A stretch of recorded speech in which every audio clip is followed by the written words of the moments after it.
বর্তমানে আপনি যে দৃশ্যটি দেখতে পাচ্ছেন, এটা আমাদের হরিহর নদ।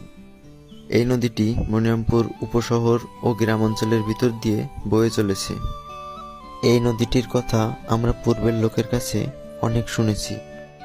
এই নদী দিয়ে আগে অসংখ্য ট্রলার জাহাজ চলাচল করত, কিন্তু সময়ের ব্যবধানে আস্তে আস্তে নদীটি পতিত হয়ে গেছে। কিন্তু বর্তমানে এই নদীটি পুনরুদ্ধারের জন্য কাজ করা হচ্ছে। নদীটা নতুন করে পুনরুদ্ধার করা গেলে এলাকার পরিবেশ ও পানি সম্পদ দুটোই ফিরে আসবে বলে আশাবাদী এলাকার জনগণ।